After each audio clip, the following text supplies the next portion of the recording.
A surprising amount of energy is tied up in the not me parts of ourselves, the pieces of our identity we've rejected or denied.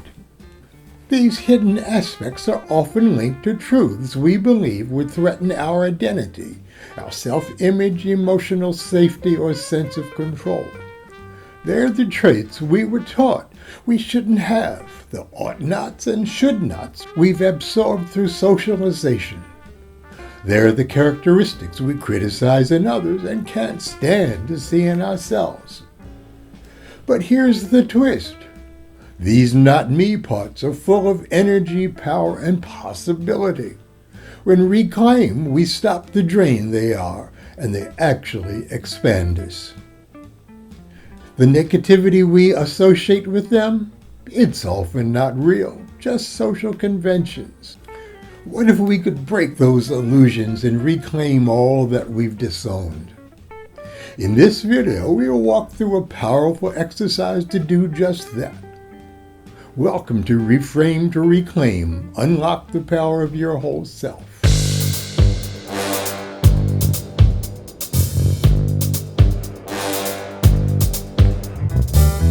Hello, I'm Dr. Michael Broom. I've been a leadership coach and organization development for over 45 years now. Welcome to my Things to Think About videos. What is reframing? Reframing is the simple yet profound act of seeing something, especially ourselves, from a different and new perspective. And when we shift perspective, our entire experience of ourselves can and will shift right along with it. This isn't about pretending or sugarcoating, it's about telling the truth, a fuller truth that includes strengths where we once saw shame and energy where we once felt stuck. Let's dive in. Step 1, name the core you. Start by creating a table with 3 columns.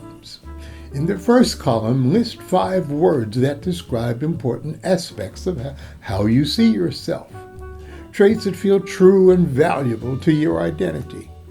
Here are mine: smart, easygoing, helpful, successful, nice guy. When I look at this, I like who I am. These are parts of me that I take pride in. Step 2, mark which you are most invested in now. Go down your list and mark an X next to any trait that feels absolutely essential to who you are. Traits that you defend, prove, or protect if ever challenged. For example, I put a check mark beside smart and a check mark beside nice guy. The check marks the traits you're most likely to spend the most energy upholding and defending when challenged. You'll need to decide how well that works for you. Step 3, identify your personal opposites. In your second column, list what you personally feel is the opposite of each trait. Don't worry about dictionary definitions, just use what feels like the opposite to you personally. Don't just negate the word such as successful to unsuccessful. Go deeper. What's the trait you associate with that version of yourself? Here's how my list looks. The not me for smart was stupid.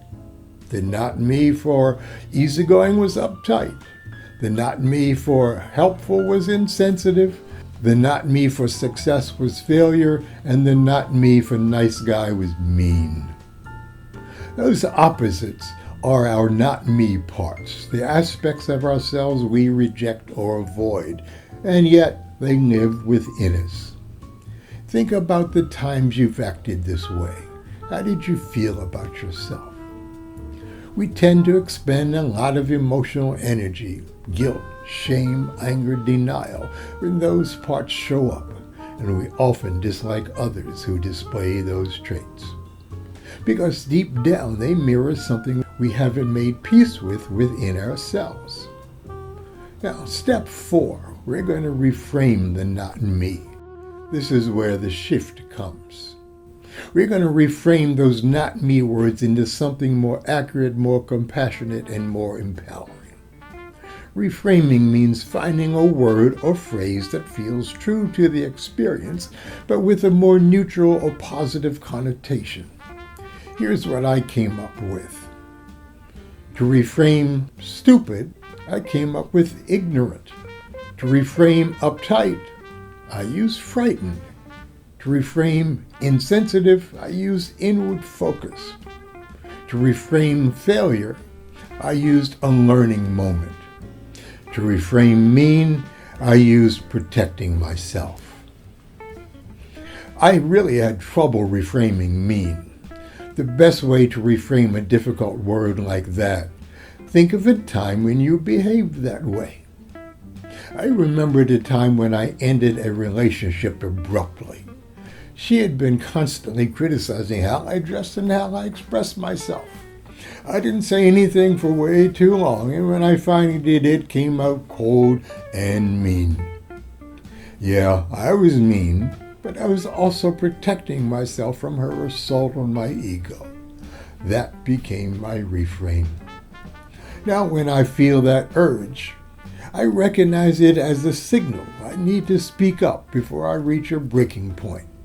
The reframe doesn't justify the behavior. It gives me insight to act earlier and more consciously. If you need help reframing a word on your list, ask a friend, use a thesaurus, or reflect on the context behind your behavior. The goal is not an excuse, but to understand and reclaim.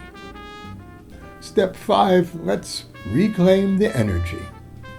Each reframe contains energy that can actually support the me traits that we value.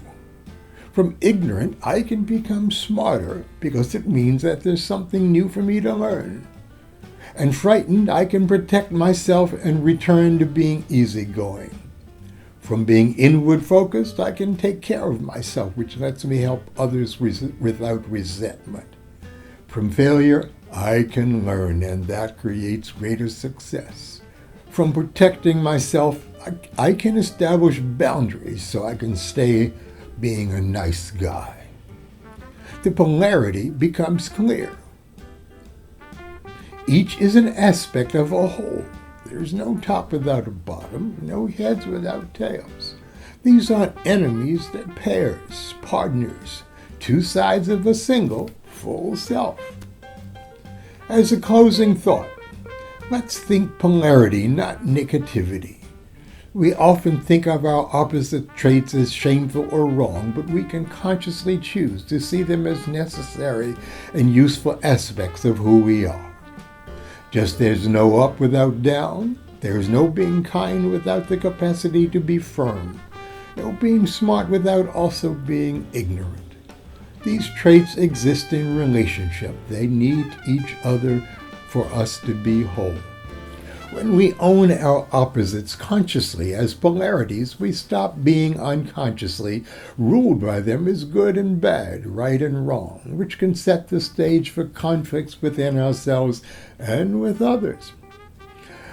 And when someone else triggers you with their negativity, ask yourself, is this a reflection of something I've yet to reclaim in myself? Reframing isn't about avoiding reality. It's about seeing the full truth and reclaiming the energy we spend hiding from it.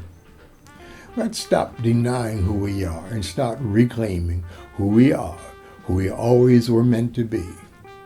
Take care. See you next time.